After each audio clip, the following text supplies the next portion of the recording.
Imagine being young and beautiful, and you have no care in this world. You're married to the man of your dreams, and you both have planned to live together and grow all together and have a family that you would have your children thriving. Imagine that you have such faith in Jesus Christ, you're believers, and you've had faith in Him and trust in Him to give you a secure future. And then one day, all of a sudden, you hear a piece of information that would change your lives forever. The unfortunate thing about this news is that one of you wouldn't be alive to tell the story. So today you will hear the lemonade story of Vivian Phillip, who got widowed at a very young age. She said she wants to share her story because she believes that her story would be an inspiration and an encouragement for anyone who's listening. Now, hi everyone and welcome to EB Speaks. My name is Ibinabo Enebi and thank you so much for joining us. I want to say thank you to my returning viewers. I am highly appreciative of the fact that you're here. I'm highly appreciative that you've given me your time. I also want to thank my subscribers. And then if you're a first-time viewer, I want to say a huge thank you. Thank you so much. And if you haven't subscribed to my YouTube channel, I'd like you to kindly subscribe. Now, this month, September, I'm doing a series that I call the Lemonade Stories. And in it, I would have guests speak about extraordinary things that God has done for them. Guests speaking on triumphing over very tough situations that they went through. So I started the series with my guest, Iso Basi, who spoke on how God delivered him from a pit. I had another guest last Saturday, Maureen Ozurumba, who God blessed with a set of twins after 20 years of waiting amidst multiple miscarriages, fibroid, hormonal imbalance, and perimenopausal symptoms.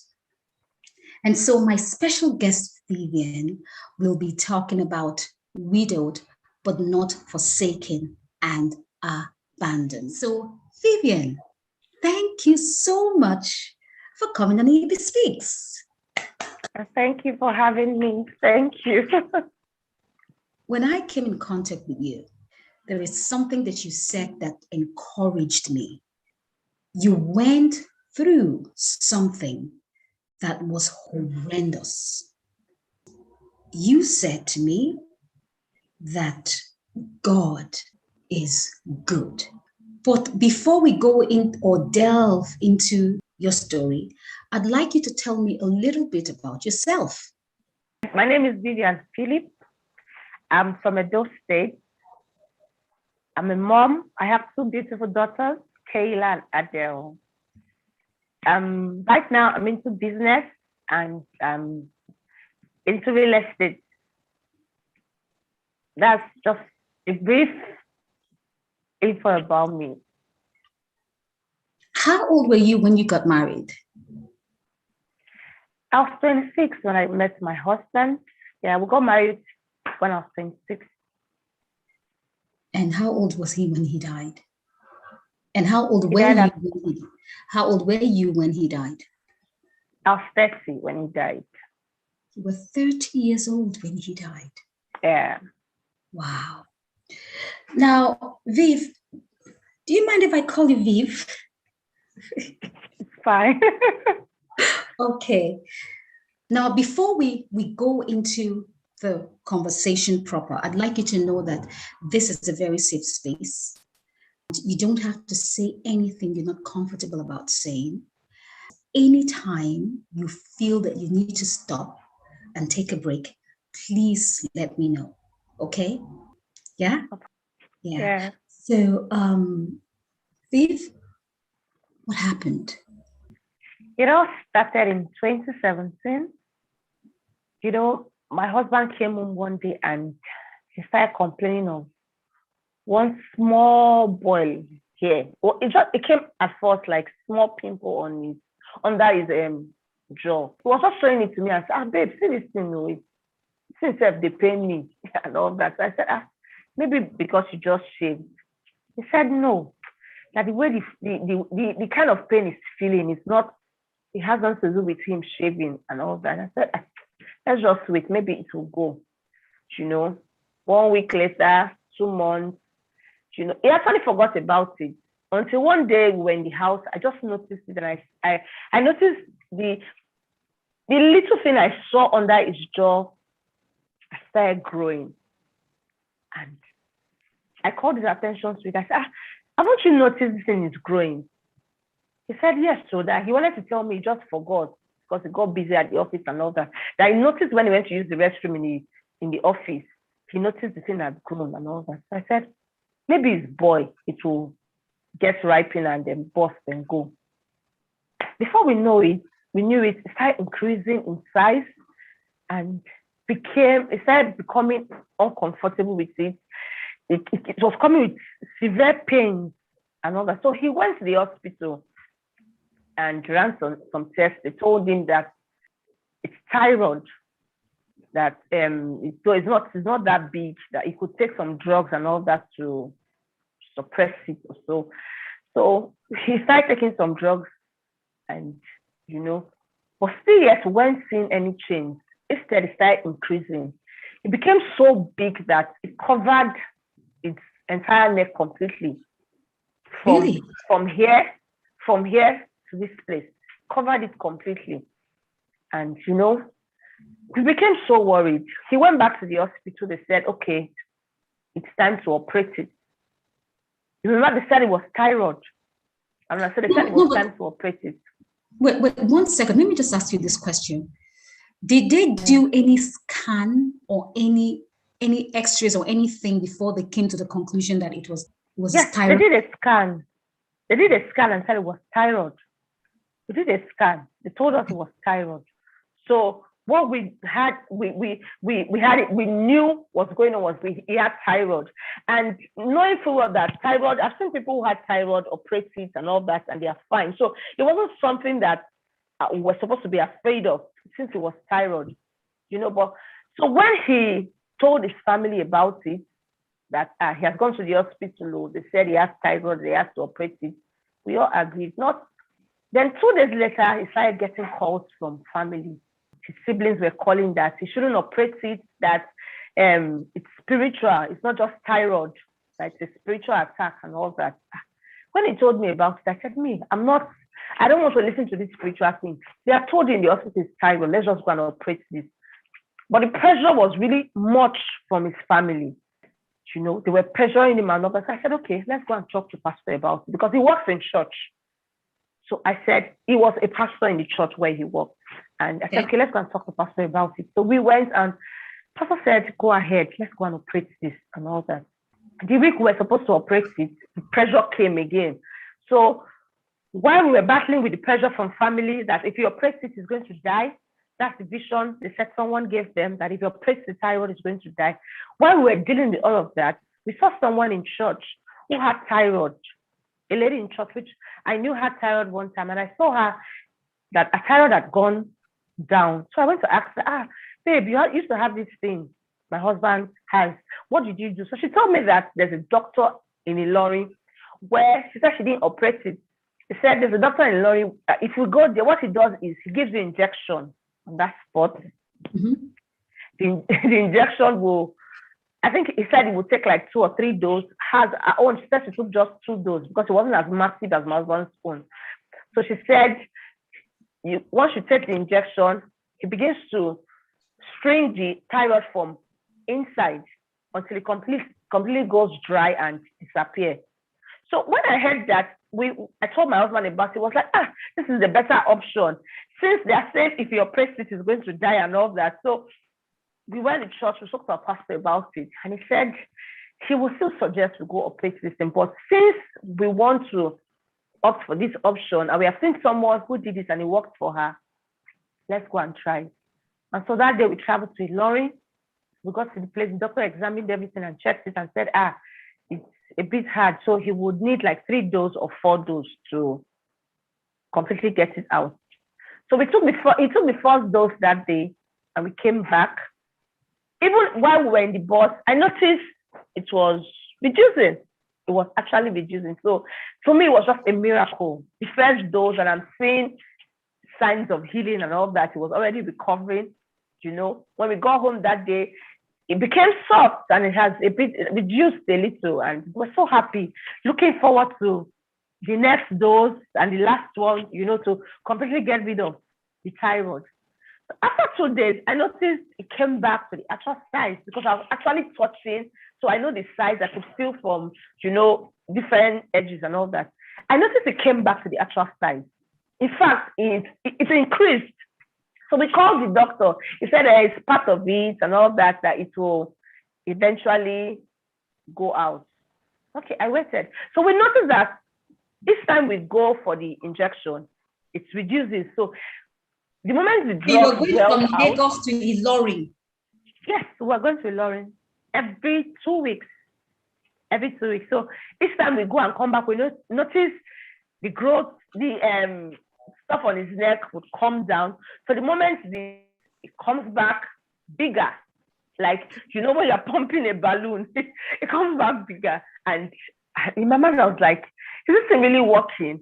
We called the man again. He said after the last dose and all that, we went for the last dose, and I just told my husband, this thing is not working.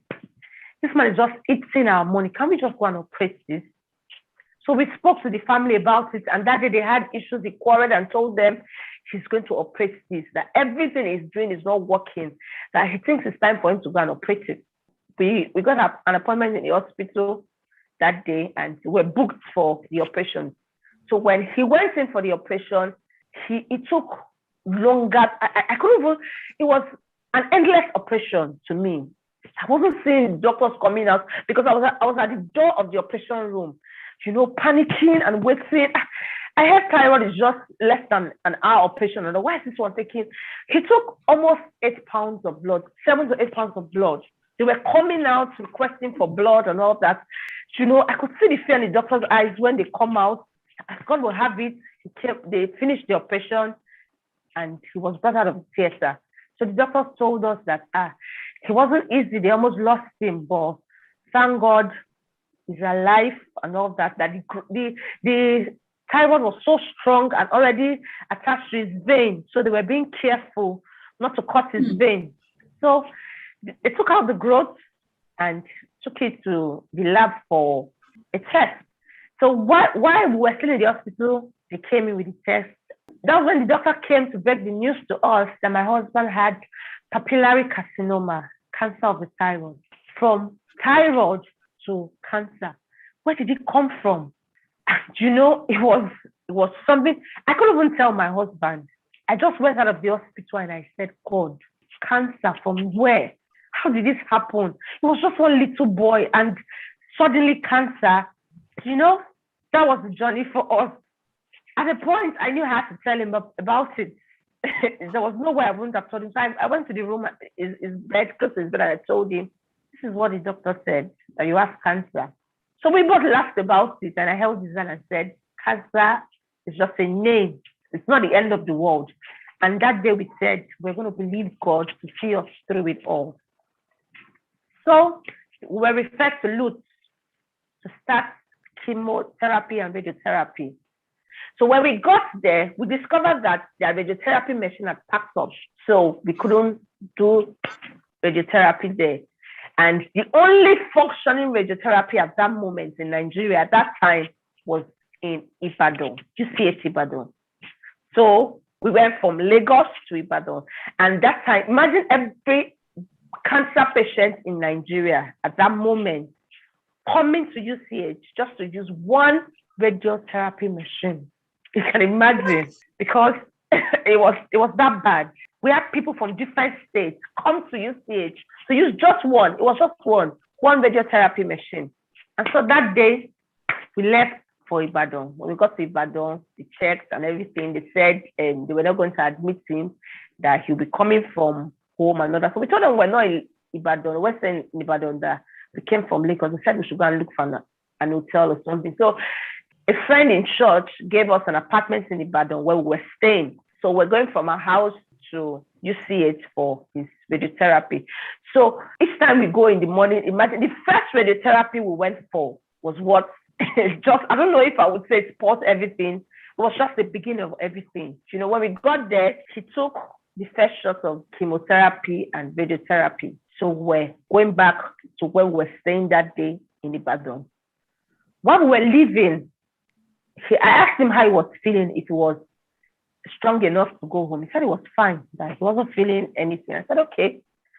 So we took bus and got home. So when we were going home, when we got to the place, the bus stop where we alighted, it was a market square, in a market. So from that market, we get a bike to where we're actually staying. So when we got to the market, in the middle of the market, I noticed we're walking, I held his hand and we're walking and gisting, you know, laughing. I noticed he just stopped at a point and his two legs were just shaking. So I was like, what's going on? He said, yes, his two legs were shaking. So I said, what's going on? He said he can't move his legs. Okay, as I was about going close to hold him so he could get a balance, he just fell flat in the middle of the market. And you know, people just came, surrounded us, crowds, there were crowds everywhere. I didn't know what to do.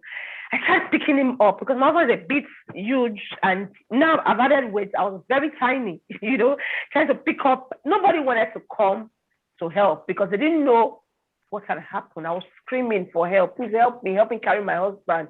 He just had an injection. So I had to start explaining to them that, okay, he had an injection. I'm sure it's just the reaction because they didn't want to come close. Some actually thought it was epilepsy or something, you know. They didn't want to come close. I had to start explaining. So some guys came, some young guys, and helped me pick him up. We got a bike, you know. We stayed on the bike, and the bike took us to our house. So when we got to the gate, he was able to calm down. So he told me he could walk a little, but he was staggering. But he was conscious throughout that time. Yes, he was very conscious. So we got to the house, and I made food for him. He ate. So then I had to call my brother to come over. No, I hadn't called my brother. Then my sister-in-law sent a doctor to come and bring some things for us because we didn't go with clothes. We thought we were just going to do it. Then they would tell us to come back in maybe in 2 weeks' time. So they told her to bring some clothes for us. So she came in that evening while we were in the room sleeping. It was just one room. So we were sleeping. My husband was sleeping on the floor because he said he wanted to sleep straight. So I was sleeping on the bed. The bed was on the floor, close to him. My hand was on his chest. So I was praying and sleeping until I actually slept off. We were praying together until we slept off. So at the middle of the night, that was between 12:01, I noticed he was tapping me. And he said, honey, I want to read. I said, oh yeah, now go and read. He said, I can't move my legs. I said, you can't do what? He said he cannot move his legs. That I need to help him.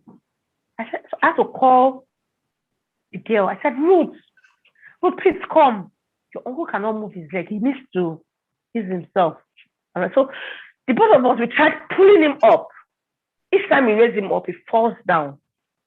We tried to pull him up again, he falls down. And before I knew it, he was already weighing on himself. You know, and he was shaking. He was crying and shaking. And immediately, this fear just came all over me. I was like, you can't move your legs. I started hitting his leg. He said he wasn't feeling anything. I would hit this. I was shaking his leg. Myself and Ruth, we kept hitting his leg. He said he wasn't feeling anything. So I told Ruth to go and call the neighbor that we need to take him to the hospital. The man has a car. That was how we got the neighbor with some security guards. They could not even lift him. He became so weighty. You know, we had to carry him into the car and we took him to the hospital.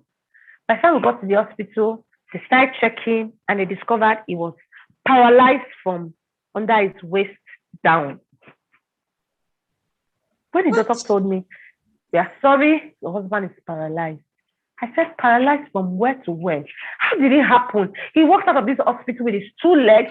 He walked to where we took a bike until he fell down. How did he become paralyzed? They said it's that the tumor had spread. The tumor is spreading very fast. I said, spreading from where to where? You know, I didn't want to receive that report. I said, my husband is not paralyzed. It's fine. And all that, So he was admitted in the hospital. Then you see it. Before we knew it, it was just from here. Before I knew it got to this point. So he was able to move just his hands and his head. So every other part of his body was completely paralyzed. In my mind, I was like, this cannot be true. Seeing my husband, who is so strong, lively, happy, on the seat and on the bed, not being able to move any part of his body, I couldn't even bring myself to understand what was going on, But I knew I needed to be strong for him. I had to,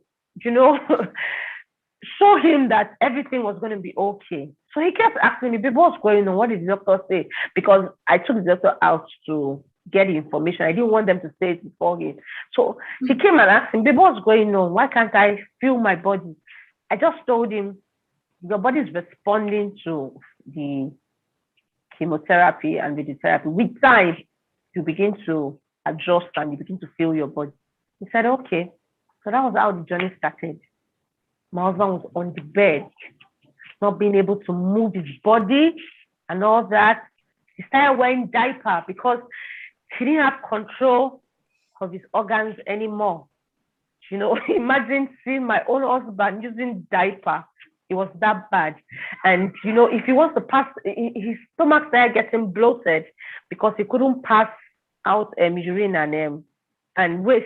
So we're advised to start pumping his bum to get out the waste and all that. So each time he eats, I have to pump. So, imagine me turning him, pumping his bum. You just see, just see poo flashing everywhere on my face, my hair, everywhere. At times, your doctors, the nurses will be screaming, Madam, control that thing now. I love that, You see me using my hands. I'm trying to use my body to cover it so that it doesn't spread my hair. At times it gets to my mouth. Yes.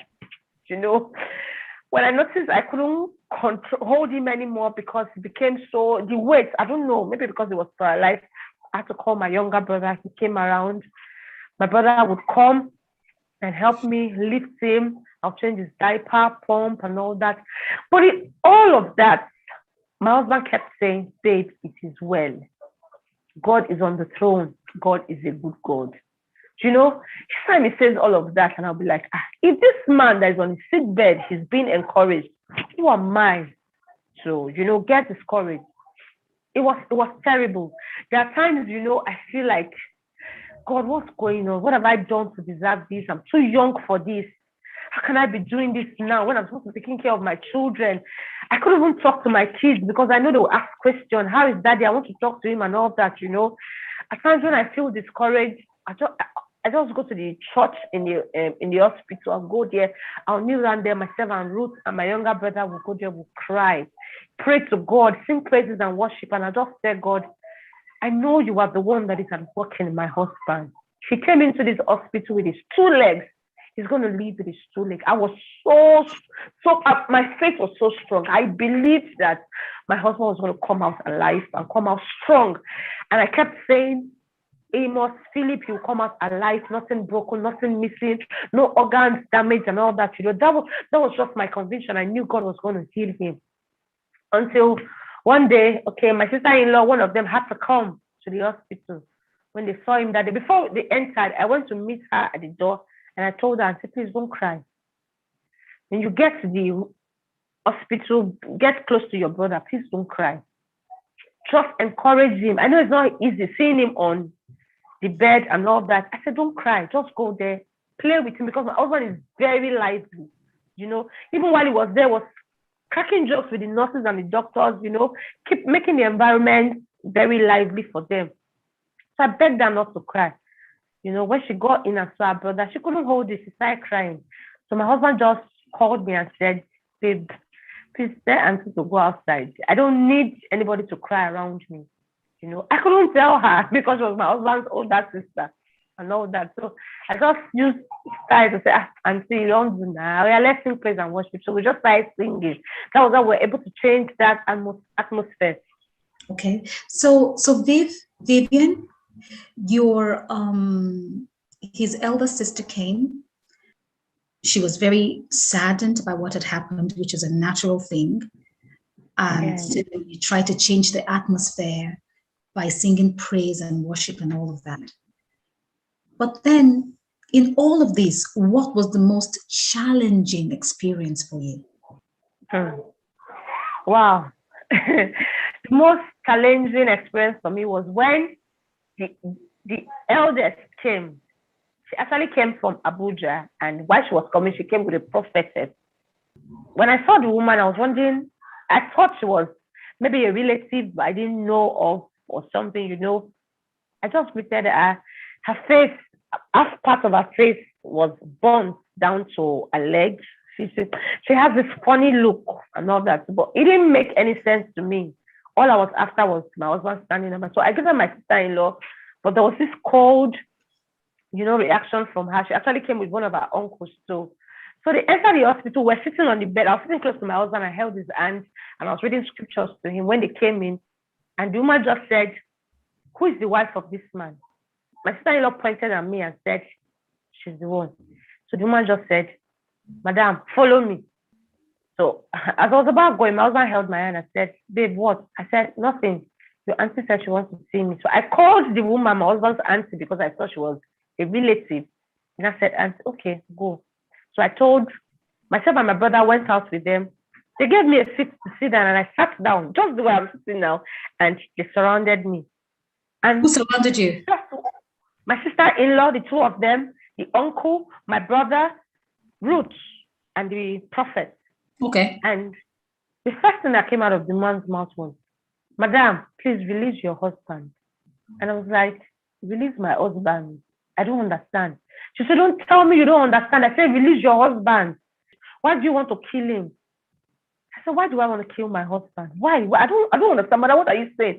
You know, what she was saying that I was expecting a reaction from my in-laws. You know, like, "Madam, don't talk like that." I was looking at their faces and I saw, like, "Okay, talk now." You know, this reaction, like, "Hey, talk, talk." I don't know if you get it. I was seeing those reactions in their faces. And I was like, what's going on here? Already my brother was getting angry. I said, "Madam, please, can you explain what you're saying?" She said, "Madam, your husband, you and your husband belong to a secret society, and your husband cheated on you.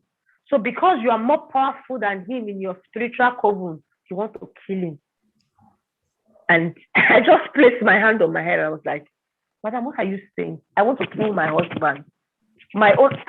Oh my God. I wish I can explain the kind of love. There were times in that bed I was praying, "God, just this man is too good to die. I feel maybe I should just go in his place and just let him stay." That's the way I felt for my husband.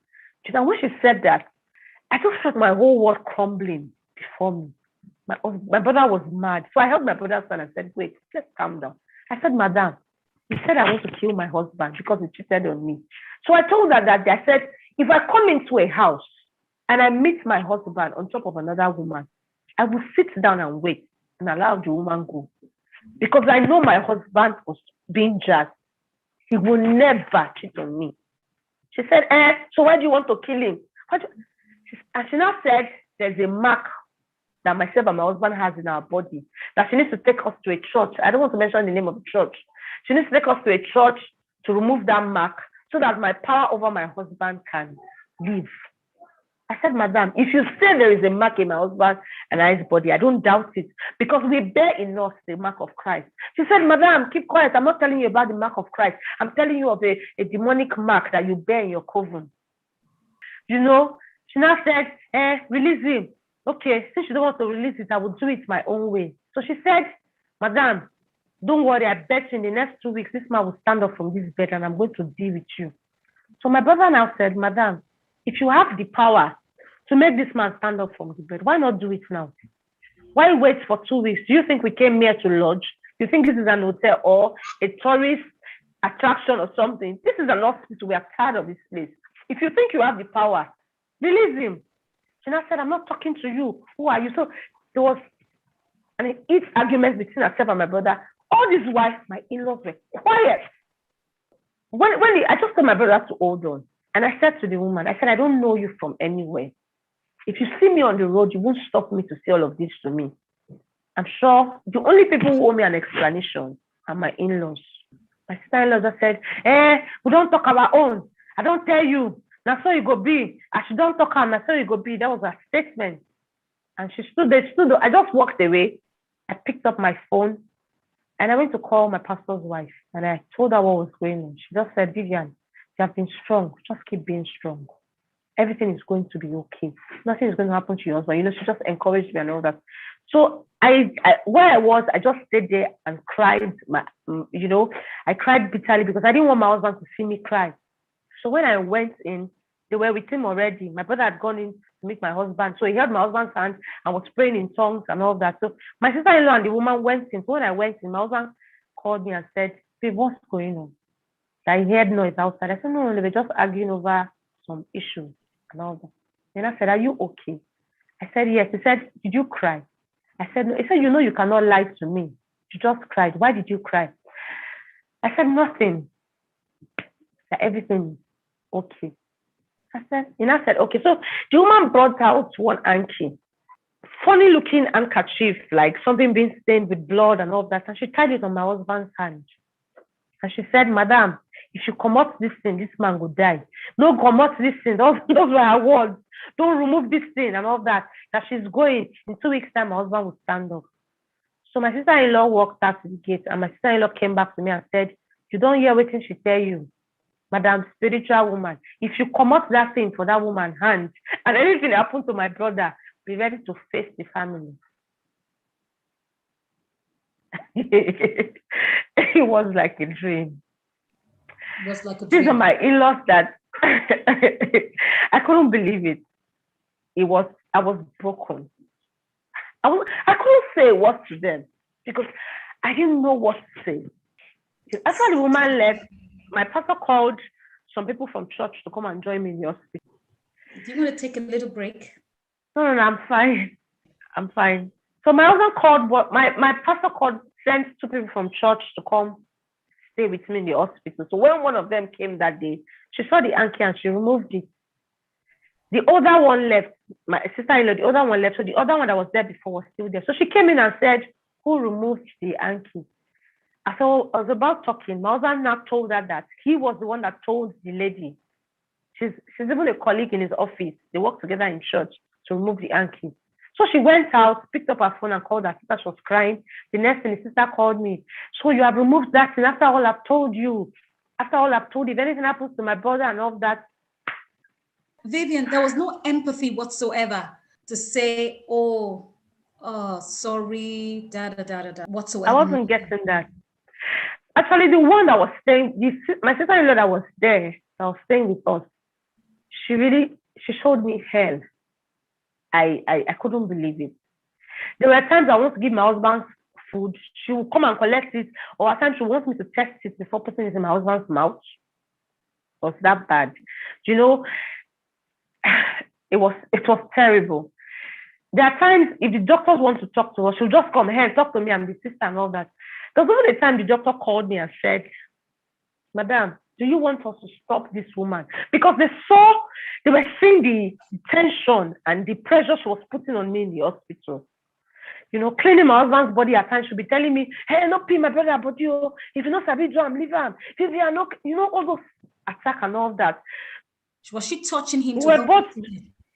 Yes, we're both doing it and all that. So there was a time the doctor called me and said, "Madam, do you want us to stop this woman from coming in here? Because we need you to be sane to take care of your husband." I never said anything to the doctors.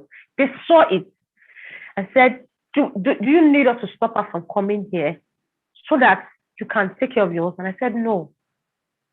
Her brother is the one on the bed. If anything happens, she will say the moment she left was when something happened. Just let her stay. I'll manage." It was as if everything started getting worse. And then in the hospital, remember I told you that it was just radiotherapy machine I was working as a there. So we'll go very early as 5.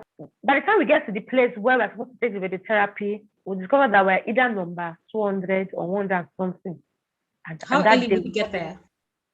5 a.m. We were admitted in the hospital. So we discovered that we won't be able to take it that day. Once it's 6 o'clock, they'll tell you they're closed for the day. We'll go back. So it was that bad. Until one day, a lady came to me. I still can't remember her face because she was wearing hijab. She's a Muslim. So it was just here I could see. And she came to me and she said, "You are so young. This time I see you come here and you're not being able to, your husband is not being attended to. I see the way you cry and all that. And I want to help you." She said, "Give me your card. This time you come here, just flash me. I'll come out to pick your husband." God just used that woman for us. That was how we're going until it was, when I get there, I'll just flash her. She'll come out and take us inside. My husband will take it because he was missing his radiotherapy because of the crowd and all that. We'll go back. So his hair started pulling off as a result of the effects of the chemo and the radiotherapy. So I was rubbing his hair, cleaning his body one day, and I just did my hands like this, and I saw his hair. So I took it back. I didn't want him to see it. I just threw it at the back of the bed because I didn't want him to feel bad, So he asked, "Babe, what's happened?" I said, "Nothing," because first of all, he saw the shock on I was shocked, He saw the fear on my face. So he asked me what happened. I said, "No, nothing." And I said, "Why you do your face like that?" I said, "Nothing," He even he started having bed sore. Yeah. So I was to turn him, my brother and I would turn him and all that, I wasn't seeing any improvement, but I was trusting God. So I took my eyes off my husband on the bed, and I started, each time I go close to him, I started painting a picture of a man who is healthy, standing in front of me talking. So each time I go before him, I talk to him like we usually do, like, chop knuckle, even though he can't raise his hands properly and all that, And then before we knew it, the radiotherapy machine packed up. And we got a call again that the one at Lut in Lagos, that they have fixed it. So imagine everybody rushing back to Lagos, where we came from. So when they told us that the machine had packed up, that we have to go back to Lagos. And now there's something I didn't tell you. While we were there were about 11 patients in the hospital. There and there, you see, bed 1, somebody dies there. 2, today. 2, 3, people were just dying. 2 in a day, 3 in a day. They were just dying in the ward where my husband was. You can imagine the fear and the I didn't know what to do. My husband was like, "Babe, that guy don't die." I said, "In time, don't reach." People were just dying. And there were just remaining like 2 or 3 of them there. While my husband was there, he would sing praises. He was leading them to Christ. He would preach to them, lead them to Christ. The nurses, they like coming to attend to him because of the way he plays with them and all that things. There's a particular doctor, each time he comes to administer drugs to my husband, he would just tell us to sing a particular song. "Lord, make us instruments of your peace." He said there's always an atmosphere each time he comes around this particular bed. So once he's giving my husband that injection, my brother and I would just be singing and all that. But it was an experience. So the day we're about to leave, we got an ambulance, and the day my husband wanted to leave, he was inside the ambulance, and I saw the nurses and doctors came out. They came out of the hospital and they laid their hands on the ambulance and they were crying. I was wondering what was going on. And they prayed for my husband that day. And they said, "We are really going to miss you, but I know God will see you through." A particular doctor prayed for him and said, "For the sake of this woman, you will not die. God will see you through." I've never seen anything like that in an hospital, They prayed for him. And one of the nurses told me and said, "This girl is too young, go run," because the pressure was really much. Before we left the hospital, my husband was the only surviving person in the world. Every other person there was already dead before we left UCH. We left UCH and we're coming to Lagos. I noticed that the moment we got to Lagos, if you had seen him in Ibadan, you would know, okay, this person has cancer. It was written, symptoms and, his body and all that. But the moment we got to Lagos, my husband's skin just started glowing. I don't know if he wanted his children to see him. I don't know. I couldn't explain what happened. So the people who had told them, even those that came from church to come and see him, that saw him in Lagos, they knew something had happened. But the ones that told what was happening, I described, when they saw him, it was as if I was making up a story. So when they saw him, he was looking fine. He could wave before, though his hand was moving, but he can't raise it up. He started waving, he could talk. His friends came to the hospital, and they would play with him. And then he asked to see his children. So I told my sister-in-law to bring them. And that day was one of my daughter's birthday, my second child, Adele. So they came to the hospital that day and saw him, and he cried that day. I tried consoling him. So I asked him, why are you crying? You've seen your children now. You're getting better. So he said he never believed he would be able to run, to come, embrace his children. But he was improving. And suddenly, I noticed, before he lost his voice completely, there was a guy in front of him that was dying. He just started jerking. He was dying. So my husband asked me, babe, what's going on? I said, I don't know. It's like the guy is dying. So, because there was a curtain separating him from the guy. So he asked me to move the curtain. The brother of the guy was asking, Madam, wait up. I said, my husband said I should move the curtain. So he said, you spirit of death, I rebuke you. Immediately he said that, the guy just jerking and he got himself. So the brother was looking at my husband. And that was how that guy recovered. That guy recovered and got well and went home. He recovered. He started sitting down to eat. Somebody we met in the hospital that couldn't move, he started sitting down to eat. And I was like, you prayed for someone to stand up. Can you do the same for yourself? I want us to live here. He just smiled. So I noticed the way he talks just changed. He started talking like he was seeing angels. At times he'll say, babe, you don't they grow wings? And I'm like, which kind of talk without it? You look like an angel. So I knew something was going on. And he was saying some things like someone who wants to leave. He called me and said, strong woman, you will pull through. I know say now only you see Andrew me. And I was like, what's going on? And he said, you have tried. You have done your best. I said, don't say that to me again. The only thing I want you to do is to stand up from this bed. The truth is, I wanted my husband to stand up so that I could leave the marriage because I was heartbroken. I was praying for him to get healed, stand up so that I can just tell his family, see your brother, I'm done. I can't do this anymore. That was what I wanted to do. So when he was saying all of that to me, babe, you don't try.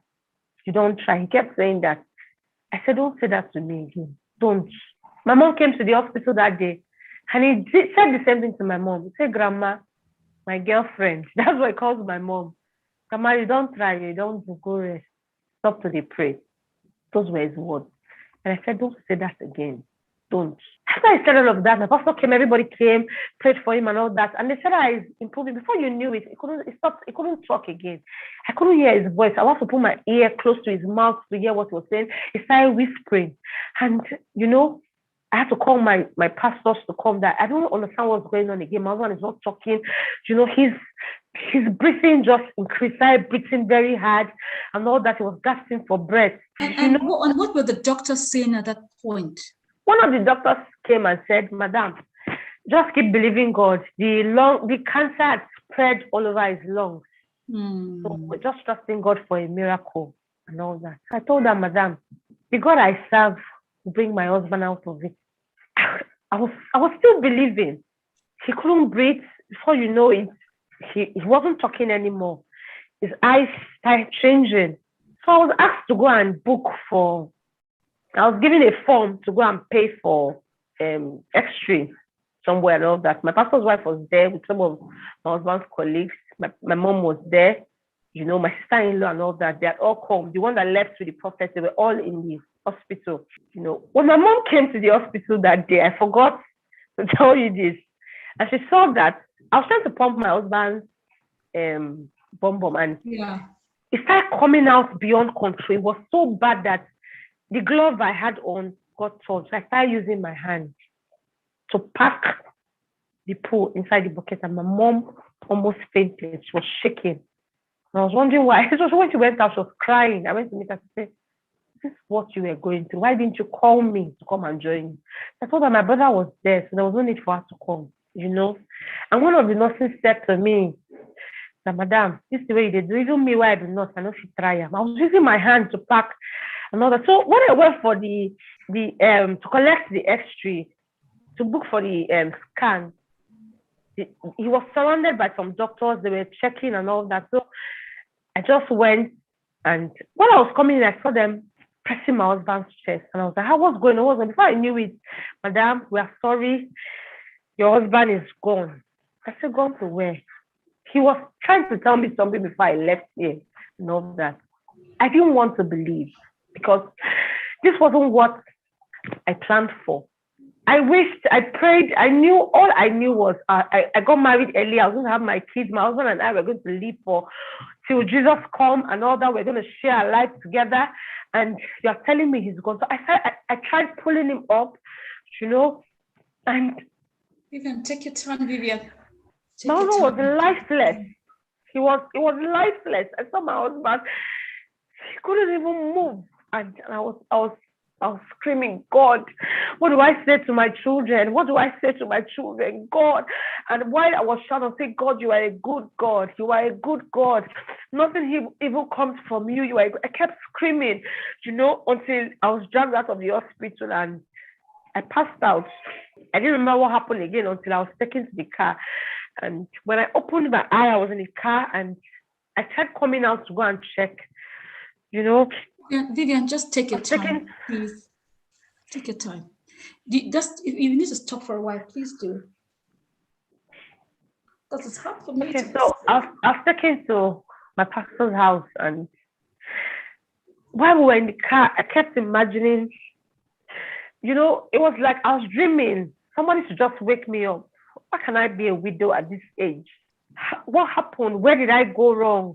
Was that something I did or I didn't do? Was that something my husband did? I didn't know what to do. But when we got there and I was on the bed, I could hear my husband's voice laughing. He was like, it wasn't laughing at me. It was laughing, like rejoicing. I could hear it in the room. And I was screaming. And he said to me, I heard his voice. He said, how can you be crying over a man who is rejoicing in heaven? Those were his words. Those were the words I was hearing. And I would look around. I didn't see anything.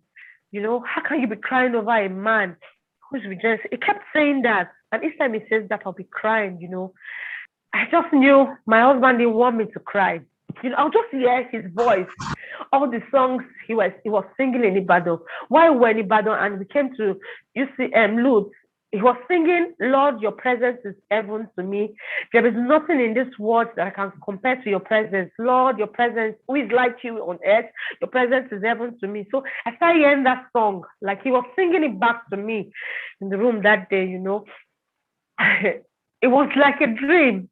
Where will I start from? I have 2 children. We have nothing, everything gone. My church took over all the medical bills and all that money. Everything we paid was taken care of by the church, but there was nothing. We had nothing. At that period, our rent had expired while he was going through that, because the treatment we're having at Ilomi really took a lot from us financially. It took so much from us. So now he's gone. Nothing. We had nothing. Where will I start from with my children?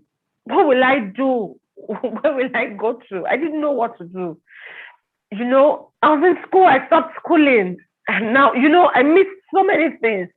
I felt like my whole world crumbling before my eyes. Being a widow at 30, something I never imagined, and all that, But in all of that, I just knew.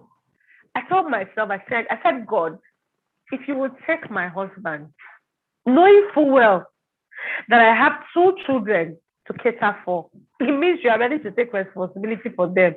I'm not going to break my head over anything. I'm not going to struggle for anything. If you took him, you have a plan and purpose for it. You would take care of us. I didn't know what the plans and purpose of God was. I didn't know what future hold for us. I didn't know what I was going to do. It's like I was naked, completely naked. My husband was like my covering, my everything. He taught me everything I knew, and that same person is gone. Where will I start from? So that was me entering another phase of my life, heartbroken. I was accused of even killing him. So the next story coming up after my husband's death was, I knew he had cancer. We covered it up. We kept lying to them that it was thyroid, and if they had operated it earlier on, he wouldn't have died. I did everything to ensure my husband operated that thing when it wasn't that big, but nobody listened to me, and now I'm being accused and all that. So aside losing my husband, I felt betrayed. I was heartbroken. I was confused because I didn't know what to do. I had my church, my siblings, my friends, they were all there for me and all that, but what kept me going was, there's something Yoruba people usually say, God does not do evil. I kept saying to myself, God does not do evil. God is a good God. He's a good father. He's a good God, he's a good father. I kept saying that to myself. And while we were in the house, people will come, before we went to bury him, we'll have people come to the house, and they'll be crying. And the moment they start crying, I just tell them, please, my husband will like this. Can we just sing? And we'll just sing. Praise God, worship God and all that, And I had people telling me, they came to the house to come and cry with me with a burdened heart, but they're leaving my house lifted because we had praise and worship section. I was the one encouraging them. I didn't know where the strength was coming from. The only thing I knew is my husband told me, you can't cry over a man who is rejoicing in heaven. So I knew I had no reason to cry, even though at times I go in and cry. But when people come around, I try to encourage them and tell them my husband is in a better place and he would want us to be encouraged. We sing praise and worship, but I just knew that God wanted to do something with us. He has his own ways. I can't question him. My husband is gone. I'm not going to die. I have to live for my kids, Starting my life all over wasn't really easy. It wasn't, because I had nothing. So the first money we had that came to me after I lost my husband was from UCH Ibinabo. I don't know if it's done. One of the doctors called me and said they have a meeting with their board of directors, I don't know, and all that, and said they should refund. We paid ahead for his chemo and radiotherapy and all that, and said they want to refund the remaining money. They want the money my husband didn't use back to me. So they did. About 70,000 naira UCH refunded back to us. Fantastic. And then family and friends started giving us money, and all that, because I needed to start up something. I didn't want to work.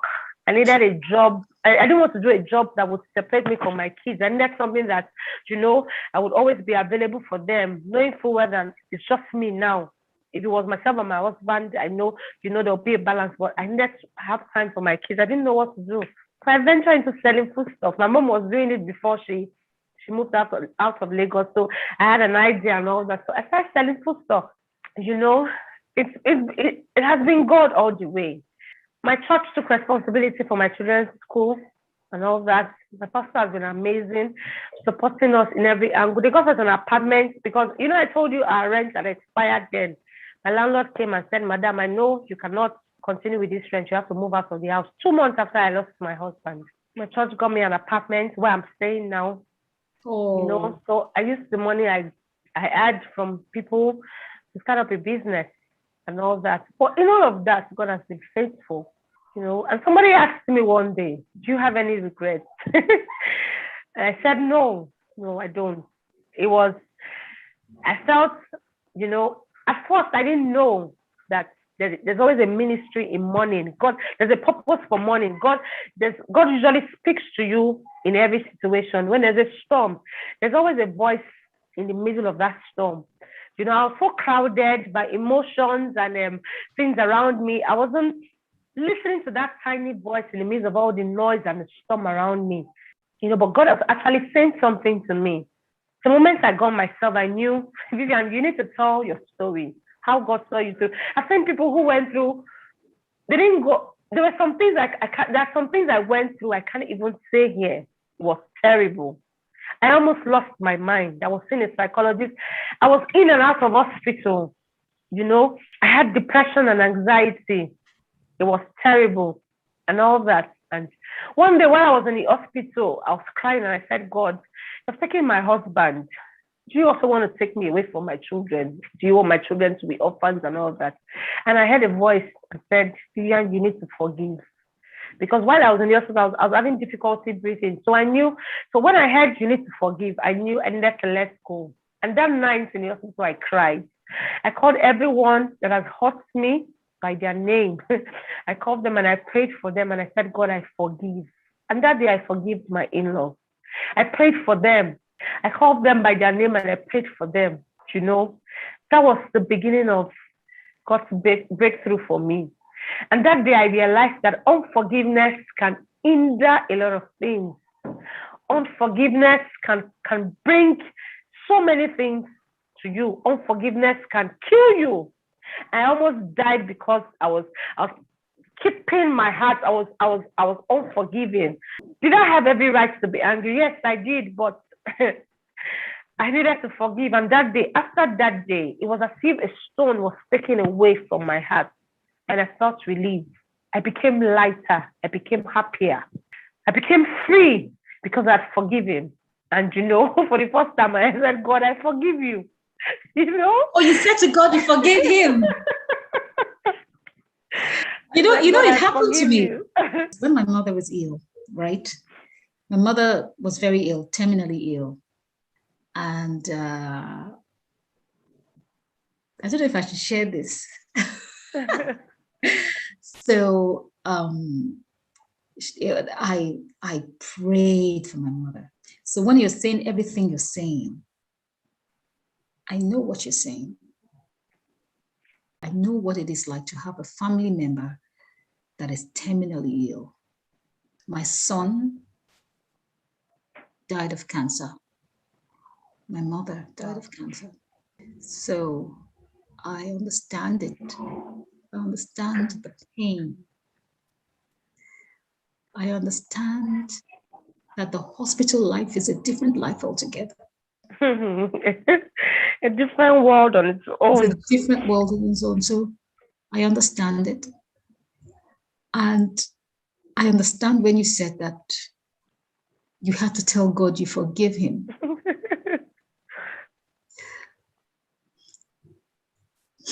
Well. So were there any stigmatizations that you experienced? Yeah, I did. At a point, I thought it was just my mind. There's a way some people look at you. This young girl, widow, what did you do? What have you done? And all that. There were some people that stopped coming close to me because I became a widow. Shame. What a shame. What a shame. And all that. Some, that their parents told them, some were about getting married, their parents told them to, one of them that was very close to me, the mother actually told her not to come close to me, and all that, that kind of stuff and all that. Some, when you go out, you are greeting. There was a woman I was trying to greet her one day and she gave me this cold shoulder. I went for she just gave me this like she doesn't want me to touch her. She started giving me attitude and all that. So at a point, it just made me stay away from some people. Yeah. And all that. But I've gone past all those stages. So there's nothing you say or do to me right now that's really going to get to me because I'm a product of grace. God has really done so much with me. So I'm just out to encourage every other person. I don't care what you think about me. Yeah. So guys, if you're listening and you're really encouraged by this video, I'd like you to please like this video and leave your comments below. And don't forget to subscribe to my YouTube channel, Ibinabo Enebi, if you haven't, and leave a comment as well. So you said you went through, you almost lost your mind, you had depression and all that. Did you get any form of counseling, any form of therapy after that? Yes, I was seeing a psychologist. Okay. And all that. I was seeing a psychologist. But in all of that, it was after I told myself that forgiving, I prayed about everything that the anxiety, the depression, everything just left. After you forgave. Yes, everything just left. And so I knew, oh, so this unforgiveness is like a chain. It just holds your neck tight. Okay, let me write it down. I couldn't, there were times I would just lose, I won't be able to breathe. So I said, so this unforgiveness is as bad as this. It will hold your neck and choke you, almost choke you to death. I was the one that told the doctors in the hospital, I'm fine, I want to go to my house. Nothing is wrong with me, you know. And that was why I went home. And that was the end. I've never been admitted in the hospital after then. Fantastic. So it was the Lord that asked you to forgive. Yes. And then when he asked you to forgive, you felt like the heart of stone was removed from you and you could sleep. Yeah?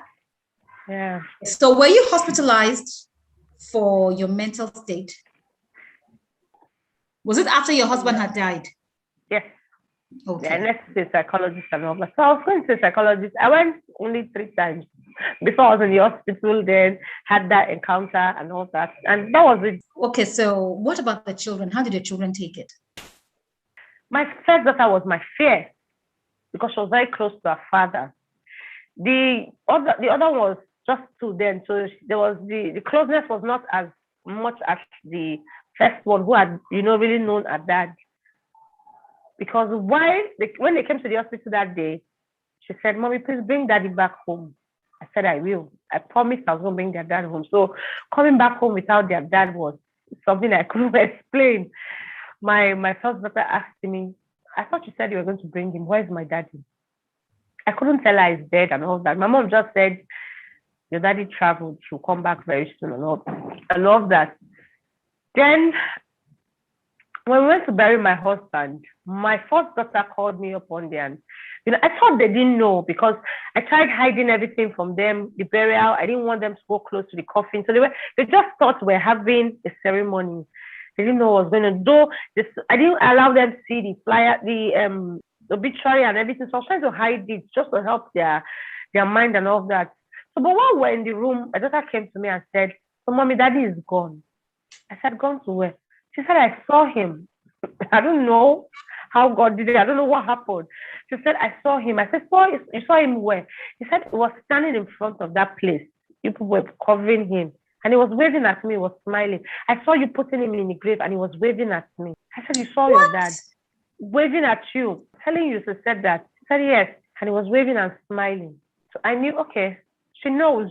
So I sat like that and told her, your dad has gone to heaven. So we have a guardian angel in heaven watching over us. Your dad is watching over us. So she was asking, is he going to come back? I said, no, but we'll go and see him one day. She said, when? Wow. I started explaining rapture and all that, just to help her and all that. I don't know how God did it.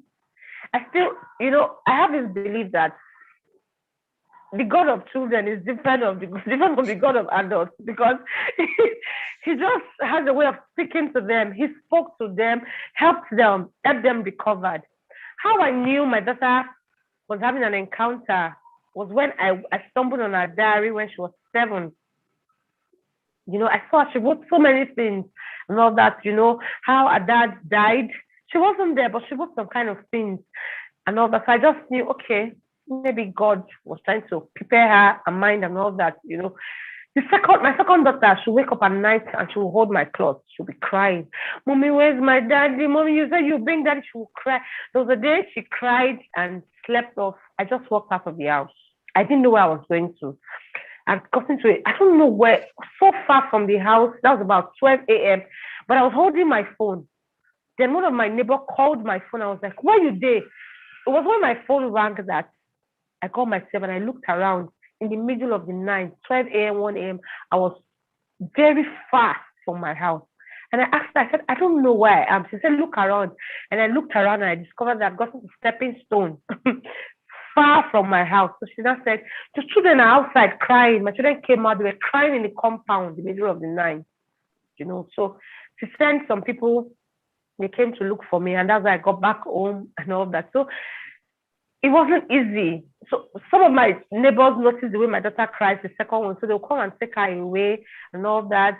So we had friends around. I was always coming to take them out and all. So they were able to overcome it. So at times I tell them, we talk about it. Maybe there's a need in the house. Because there was a time we didn't have eggs, and she was like, "Mommy, there's no egg." I said, "Okay, let's tell Daddy to tell God." That's the way we talk. So we held hand and said, "Okay, Daddy, please tell God we need eggs. Since you are a guardian angel and you are there." And then as God will have it, somebody came with a carton of Indomie and eggs. So that's how God has been helping us. So when my kids have a need, so okay, Mommy, let's tell Daddy to tell God.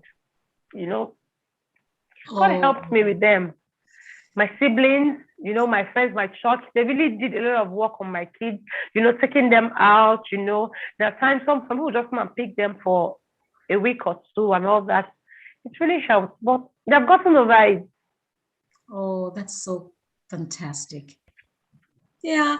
So guys, if you're listening and you're really encouraged by this video, I'd like you to please like this video and leave your comments below. And don't forget to subscribe to my YouTube channel, Ibinabo Enebi, if you haven't, and leave a comment as well. So now men and women are listening to us today. What would you advise us regarding, your situation? Were there any mistakes that you made? Is there anything that you would want people to be aware of or people to avoid, or things that people should try to do going forward? I would say people should take their health serious. If you notice any growth in your body, it's an alien. If it has to be taken out, if possible. If it's something you have to take out, take it out. Take good care of your body. The pain was very consistent, yes. Right? The pain had gone on for more than 2 weeks. Yes, it was. So we just, at times you don't.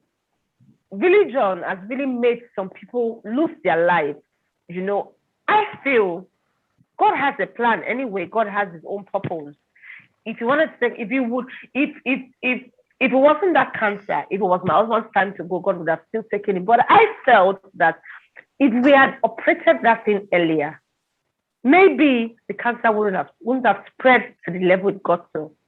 So I would suggest, people these days, when they have something, they believe it's an attack from the devil, it's a spiritual attack, somebody is after them and all that. Yes, it's good to pray. We prayed, we did everything. I even believe that the children in the womb were praying for my husband because he was a loving person and all that. We prayed, we did it.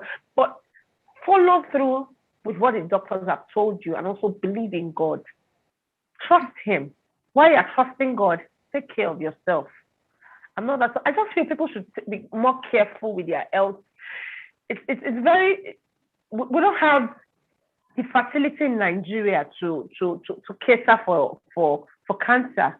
I did my research that period because I wanted to know how much it costs to get a radiotherapy machine.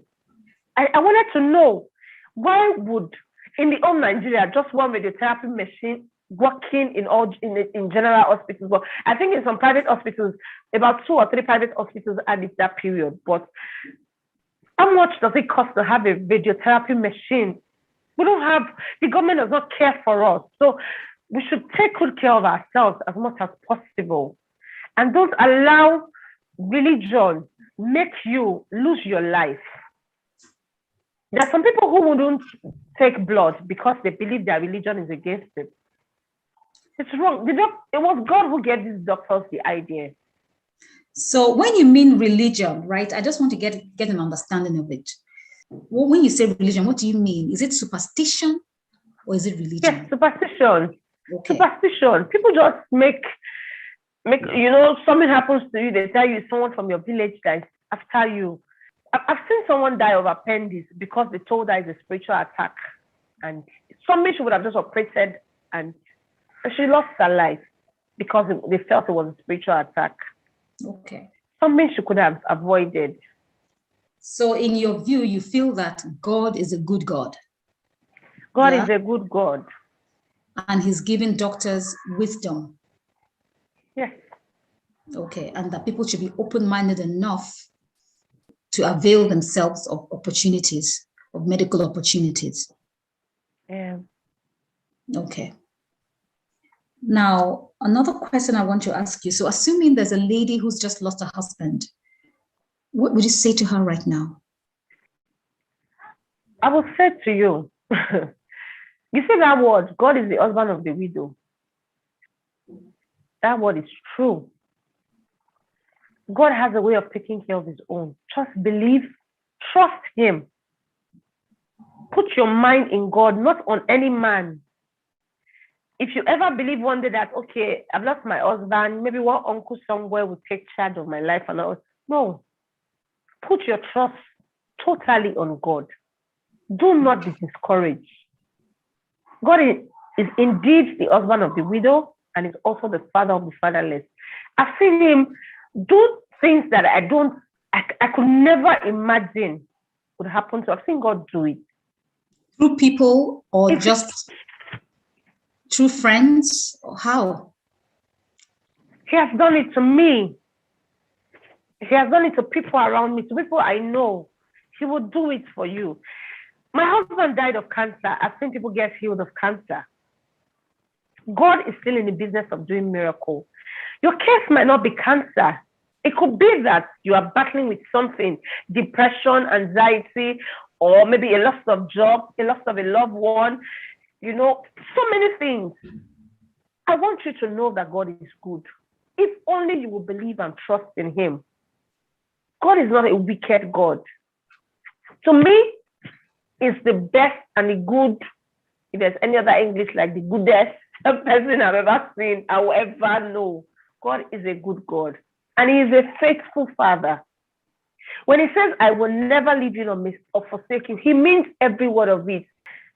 It is your responsibility to hold God to his word and see if he will not prove himself in your life. I am holding God to his word. He said he is my husband. He said he will not leave me. I don't expect him to. And I don't expect him to go back to his word. I have never seen any word of God fall down to the ground.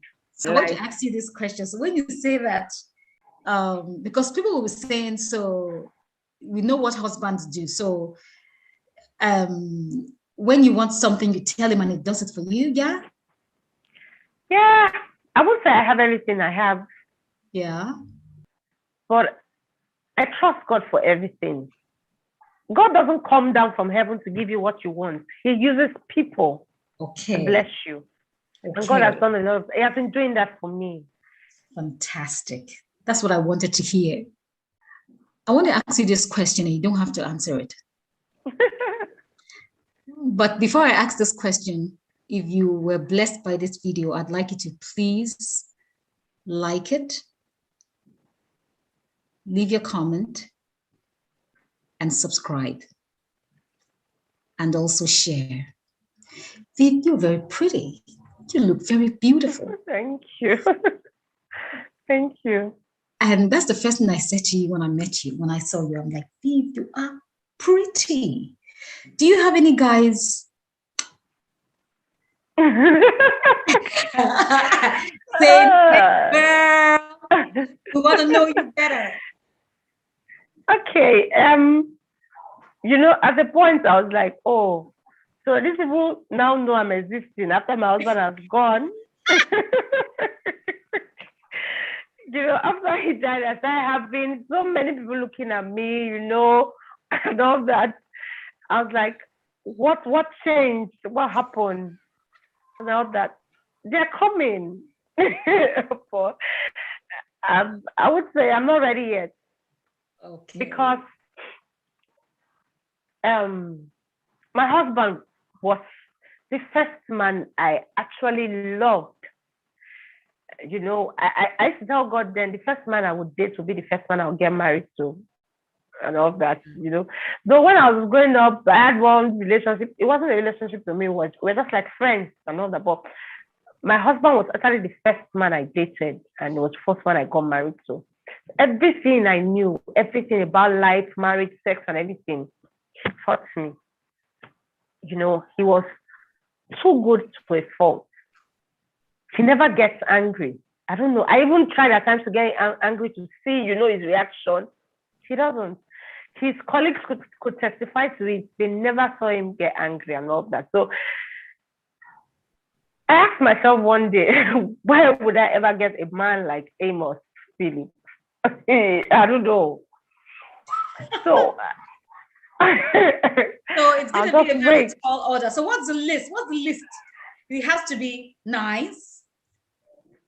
I don't know. My mom said I should stop looking for another Amos. I should just look for a good man. So she feels I'm chasing people away because I'm looking for my husband in another man. So I think right now I would say I'm ready and I'm open. I'm ready. I don't know if I'll say I'm ready to get married. Oh, I don't know. Or I'm ready to start a relationship. But I think I'm ready. Yeah. Before, I used to see my husband's face in everybody's face around me. I don't anymore. Oh. You know, like my pastor would say, what would you think your husband would want you to do right now?